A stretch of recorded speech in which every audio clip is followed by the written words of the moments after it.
Assalamualaikum warahmatullahi wabarakatuh. Selamat berjumpa kembali anak-anak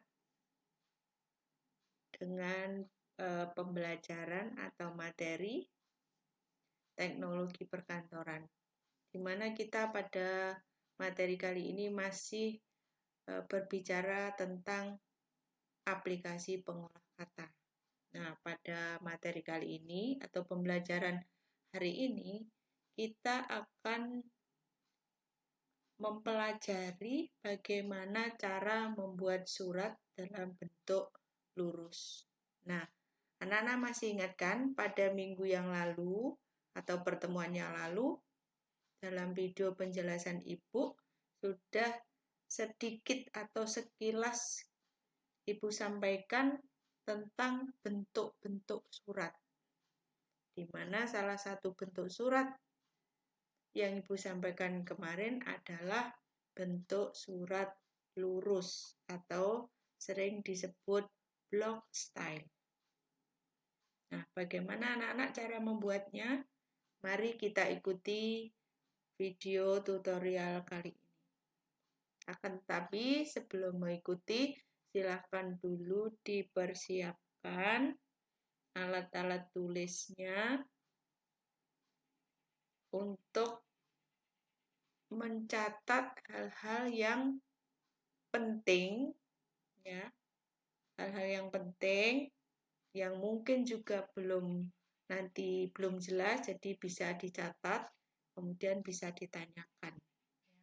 Silakan ambil pulpen dulu, ambil buku dulu, kemudian siapkan di dekat kalian. Nah, bagaimana langkah-langkahnya untuk membuat surat dalam bentuk block style atau bentuk lurus? Ini Ibu berikan contohnya. Ini anak-anak contohnya. Kebetulan ini suratnya surat yang sudah jadi.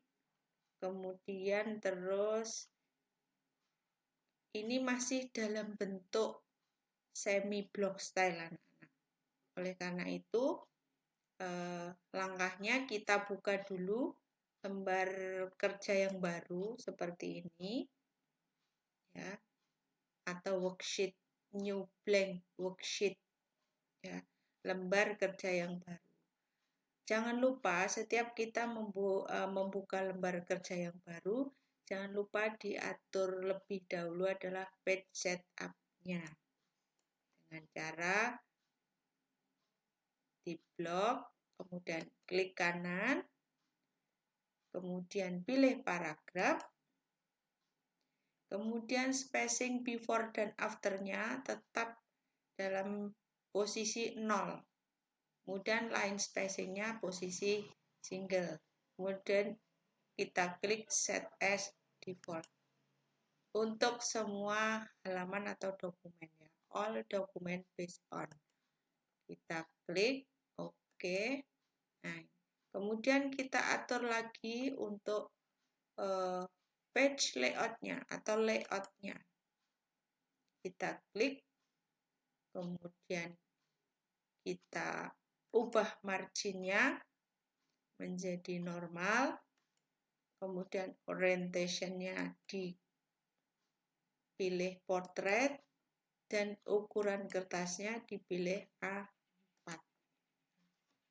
Karena kita akan membuat surat, kemudian suratnya itu ada kopnya, maka untuk batas atasnya itu kira-kira 1 sampai 1,5 cm. Sehingga kita atur page setup-nya melalui ini, layout, page setup, kemudian terus untuk margin-nya, ini yang semula 2,54 itu dikurangi menjadi 1 sampai dengan 1,5. Seperti ini. Untuk yang bawahnya, yang semula 2,54 bisa diturunkan menjadi 2 cm. Untuk yang kiri menjadi 2, yang kanan menjadi 2. Jadi kira-kira seperti itu. Kemudian kita klik OK. Seperti ini posisinya, sehingga batas kirinya ada di ini. Pada ruler kelihatan ya, yang warna putih sampai di sini. Ini ada batas pengetikan. Untuk yang atas ini, yang bawahnya di sini. Jadi ini kita siapkan dulu. Setelah itu kemudian diketik isinya atau dimulai dari kopnya. Untuk mengetik surat anak-anak, ini mulailah pengetikan itu dimulai dari tepi sebelah kiri semuanya seperti ini, ya. Jadi kita tulis nama perusahaannya, nama kantornya dengan huruf kapital semua. Ini anak-anak ya. Ini harus ditulis dengan huruf kapital semua. Untuk ukurannya itu tidak tentu, artinya menyesuaikan dengan kebutuhan. Kemudian nama jalan, ya, nomor telepon, kemudian email, kemudian website, dan nama kota. Ini harus ditulis lengkap di bagian kop surat. Jadi kop surat itu sebenarnya berisi ada nama perusahaan, ada alamat email, alamat website, dan alamat kota. Kemudian, agar antara kop dengan surat ini tidak bercampur atau tidak menjadi satu, maka dibuatlah pembatas ini atau line. Pembatas ini bisa diberikan atau dilakukan dengan cara klik insert, kemudian pilih shapes, kemudian pilih line. Nah, ini klik. Terus digoreskan di sini. Gini caranya. Nah, seperti itu, sehingga menjadi garis batas yang memisahkan antara atau membagi antara kop surat dengan isinya. Jadi seperti itu, akhirnya jadi pembatas ini. Setelah itu kemudian diklik-klik di bawahnya, ditulis nomor. Nomor suratnya ditulis, kemudian di sini tanggalnya ditulis. Nomor surat itu anak-anak minimal terdiri atas 4 bagian, yaitu yang pertama adalah nomor itu sendiri, yang dalam hal ini nomor 123, artinya surat ini dibuat yang ke-123. Berarti yang lalu sudah ada 122 surat. Nah, ini surat yang ke-123. Kemudian diberi garis miring. Kemudian ini ada kode klasifikasi. Ya. Kode klasifikasi, kemudian garis miring, ini adalah bulan pembuatan surat, dan ini tahun pembuatan surat. Di mana bulan pembuatan surat itu ditulis dalam bentuk angka Romawi. Kemudian garis miring baru tahunnya ditulis. Setelah itu ditulis tanggalnya. Cara menulis tanggal surat itu juga harus lengkap anak-anak. Tidak boleh disingkat, tidak boleh menggunakan tanda hubung atau tanda baca lainnya. Jadi ditulis lengkap, misalnya ini contohnya 22 Agustus 2019. Hanya ini saja, tidak boleh ada titik, misalnya ada spasi, tanda hubung seperti ini, kemudian ada tanda titik seperti ini tidak boleh anak-anak ya. Jadi hanya tanggal, bulan, dan tahun tanpa tanda baca apapun. Kemudian di enter 1 kali, ditulis lampiran. Jika ada lampiran, di sini dituliskan misalnya 1 lembar. Misalnya seperti itu. Lampiran itu macam-macam anak-anak ya. Ada yang 1 lembar, ada yang 1 bundle, atau kadang-kadang ada 1 berkas, tergantung dari yang dilampirkan apa. Jika tidak ada lampiran, sesuai dengan aturan persuatan yang baru, maka jika tidak ada lampiran, tulisan lampiran ini tidak perlu ditulis atau dihilangkan. Seperti ini, misalnya ya. Tetapi karena ini contoh, coba Ibu letakkan semua bagian-bagian surat. Nah, jadi seperti itu. Kalau tidak ada lampiran, maka kata lampiran tidak perlu dituliskan. Kemudian di enter lagi, ditulis hal. Hal itu adalah inti pokok surat. Yang ditulis secara singkat, padat, dan jelas. Hal. Ini misalnya contohnya perkenalan produk. Hal ini tidak boleh ditulis terlalu panjang. Jadi singkat, padat, jelas. Perkenalan produk. Tidak usah misalnya perkenalan produk elektronik yang lagi trending saat ini dan sebagainya. Tidak perlu. Jadi hanya perkenalan produk. Kemudian setelah itu di enter lagi, ini bisa 2 kali enter atau 3 kali enter. Kemudian ditulis ini adalah alamat dalam surat anak-anak. Alamat dalam surat.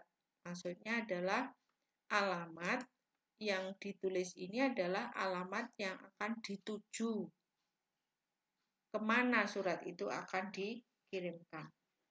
Ini contohnya, yang terhormat pemilik toko Asa Arta Merana, Jalan Indrapura nomor 58, Surabaya. Misalnya itu. Ini disebut alamat dalam surat atau sering disebut dengan inside address.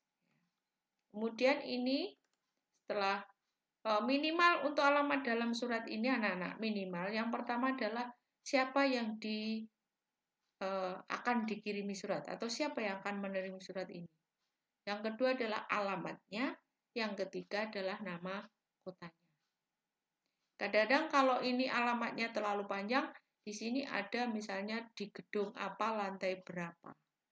Ditulis lengkap ya. Misalnya kalau kantornya itu berada di tower di lantai misalnya 20, itu juga dituliskan misalnya jalan apa, itu nomor berapa, lantai berapa, di gedung apa gitu. Ya. Jadi ditulis lengkap. Kemudian Kemudian di enter 2 kali, kemudian ini adalah salam pembuka dengan hormat. Ya. Salam pembuka. Ini cara menulis surat ini juga ya, menulis paragraf surat ini ditulis semuanya mulai dari sebelah kiri. Ya. Karena tadi itu kita akan membuat surat dalam bentuk block style, maka unsur-unsurnya ditulis dari sebelah kiri kecuali kop. Nah, kopnya ini, maka ini di klik centering. Sehingga posisi kop surat ini berada di tengah-tengah. Kemudian juga harus diberi logo. Bagaimana cara mendapatkan logo? Logo bisa dibuat dengan cara klik insert, shape, kita pilih yang sesuai, misalnya ini, terus diletakkan di sini. Nah, misalnya ini. Bagi perusahaan yang sudah punya logo permanen, biasanya juga sudah punya desain khusus logo sehingga semuanya sudah ada di dalam lembar kerja. Jadi seperti ini, kemudian di dalamnya ditambah teks. Di sini terus ditulis misalnya PT Elektronika Jaya Mega, misalnya EJM. Tulis EJM, misalnya seperti itu. Ini bisa dibesarkan ukurannya, disesuaikan supaya bagus. Seperti ini.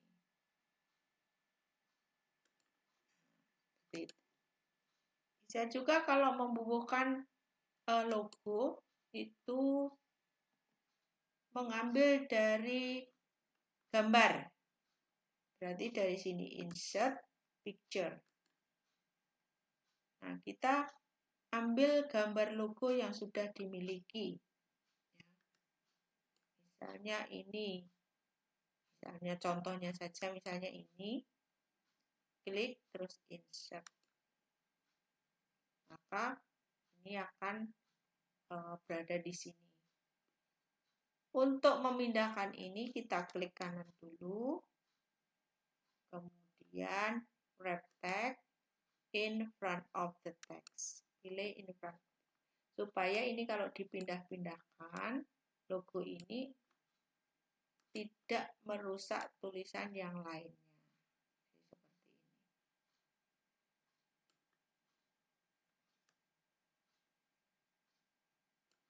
Jadi kalau di wrap tag, ya, di wrap tag maka dia tidak akan merusak tulisan-tulisan yang lain.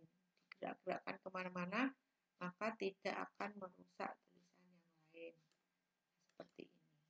Logo bisa diletakkan di sebelah kiri, bisa juga diletakkan di sebelah kanan. Kalau instansi pemerintah itu ada kadang-kadang ada dua logo, misalnya seperti SMK Negeri 1 Banyuwangi di bawah naungan pemerintah Provinsi Jawa Timur, maka logonya ada dua. Yang sebelah kiri adalah logonya Jawa Timur, yang sebelah kanan adalah logonya sekolah. Tapi kalau ini perusahaan bukan instansi pemerintah, maka logonya biasanya hanya satu. Nah, seperti ini. Jadi logo itu simbol anak-anak ya. Simbol atau lambang dari suatu perusahaan atau instansi. Di mana logo itu sudah mencerminkan ciri khas perusahaan atau kantor dan memiliki makna-makna tertentu. Jadi tidak sembarang membuat logo asal jadi, tapi logo itu memiliki makna. Itu anak-anak ya. Kemudian setelah itu ini, karena surat itu pada umumnya terdiri atas 3 paragraf atau 3 bagian maksudnya. 3 bagian. Ini kalau saya dipisah seperti ini. Ya. Ada 3 bagian. 3 bagian ini tidak selalu 3 paragraf anak-anak ya. 3 bagian. 3 bagian itu apa saja? Yang pertama adalah alinea pembuka. Ini. Jadi paragraf yang pertama ini merupakan alinea pembuka atau paragraf pembuka atau opening paragraph atau opening sentence. Itu opening paragraph. Jadi alinea pembuka. Jadi sebelum kita ke inti permasalahan surat, maka harus ada pembukanya. Nah, misalnya ini karena tadi suratnya halnya perkenalan produk, maka alinea pembukanya adalah seperti ini contohnya. Dengan gembira kami kabarkan kepada saudara, saudara ini sekarang tidak diperbolehkan tapi diganti bapak atau ibu. Bapak atau ibu. Jika sudah jelas pimpinan perusahaan itu laki-laki, maka bisa disebut bapak. Jika sudah jelas atau sudah diketahui pimpinannya perempuan, maka bisa disebut ibu. Nah, misalnya seperti ini. Dengan gembira kami kabarkan kepada bapak atau ibu, kami telah membuka kantor cabang baru yang beralamat di jalan ini dan seterusnya. Di samping itu juga perlu kami sampaikan bahwa selain telah membuka kantor cabang baru, kami juga merilis produk terbaru. Ini adalah alinea pembuka sebelum ke isi surat yang sesungguhnya.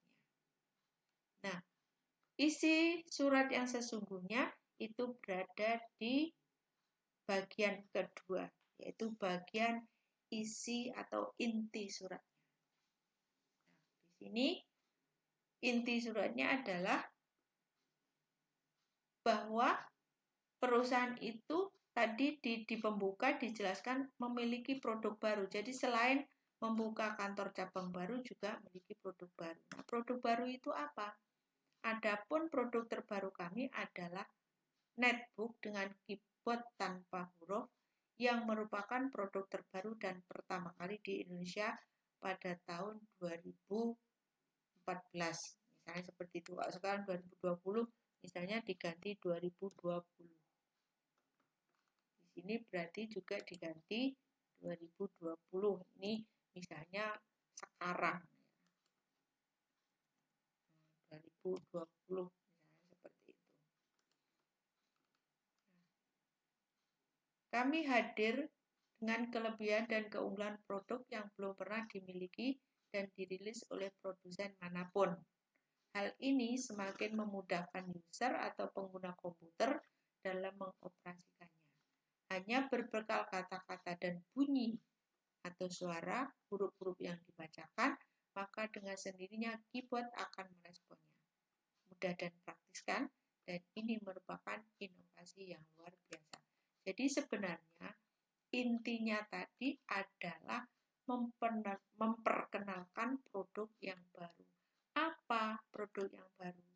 Adalah netbook tanpa keyboard atau keyboard tanpa huruf. Jadi seperti itu. Jadi isi surat itu sebenarnya terdiri atas 3 bagian. Alinea pembuka, alinea inti, dan alinea penutup. Nah, sebagai penutup, demikian perkenalan ini kami sampaikan, semoga Bapak Ibu yang pertama menjadi partner bisnis kami.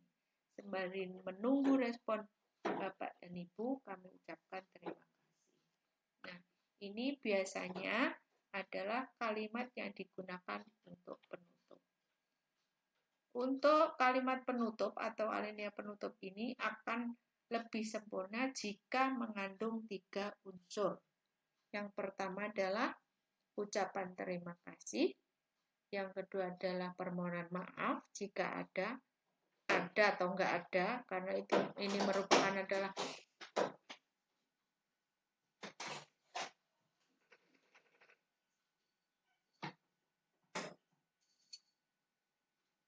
maaf ya, ada gangguan.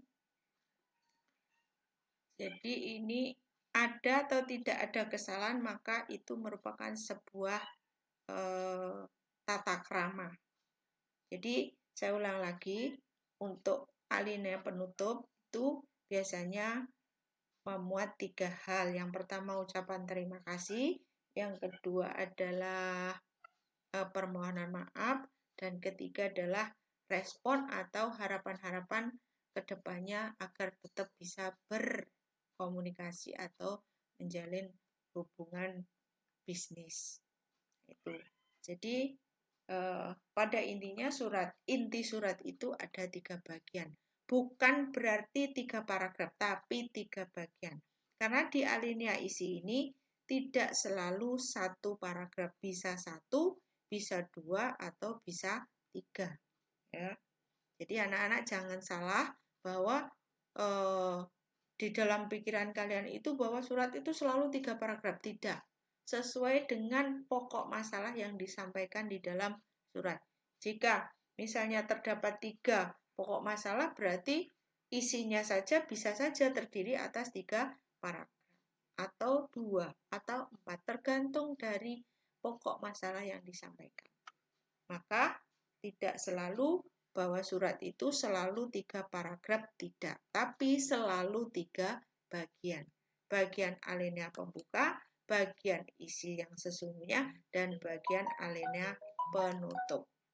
Nah, itu. Kemudian setelah itu, karena ini sudah ditutup dengan ucapan terima kasih, kemudian salam penutup. Hormat kami. Nah, hormat kami ini tempatnya untuk surat model lurus, hormat kami ini ada di sebelah kanan. Caranya kita tulis semuanya di sebelah kiri, kemudian kita blok, kemudian klik first line indent, diklik sambil ditarik ke kanan. Sampai hormat kami ini lurus dengan tanggal. Kalau belum lurus berarti ini bisa diluruskan.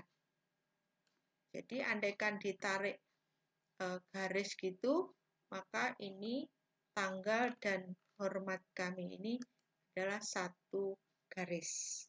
Seperti itu. Kemudian ada space atau tempat luang ini digunakan untuk tempat tanda tangan.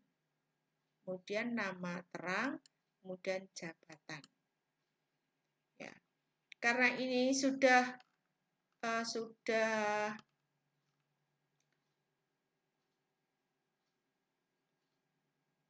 ada jabatan, kemudian di atas sudah ada kop surat, maka di sini tidak perlu dicantumkan lagi, di sini tidak perlu dicantumkan lagi nama perusahaan. Setelah itu, setelah ini ditulis jabatannya, kemudian di enter ditulis inisial. Ingat, inisial itu merupakan singkatan dari nama orang yang mengonsep dan mengetik surat. Jadi, perlu dibubuhkan inisial dengan harapan jika terdapat kesalahan dalam pengetikan dan pengonsepan surat, maka orang yang memiliki inisial inilah yang harus memperbaikinya. Jadi itu cara membuat surat dalam bentuk lurus. Anak-anak, yang membedakan surat bentuk lurus ini dengan lurus penuh adalah letak penulisan tanggal. Jadi, kalau bentuk lurus, tanggalnya ada di sebelah kanan. Tetapi kalau lurus penuh, maka ini tanggalnya ada di sebelah kiri. Misalnya di sini. Nah, di sini. Nah, seperti itu. Ini kalau lurus penuh. Yang lainnya seperti itu. Dan ini juga ada di sebelah kiri. Jika itu lurus penuh. Jadi ada di sini. Nah, tadi karena kita belajar membuat surat dalam bentuk lurus atau block style, maka ini tanggalnya seperti tadi letaknya ada di sebelah kanan. Kemudian ini adalah kelompok penanggung jawab surat ini juga ada di sebelah kanan. Nah, begitu anak-anak cara membuat surat dalam bentuk lurus atau block style.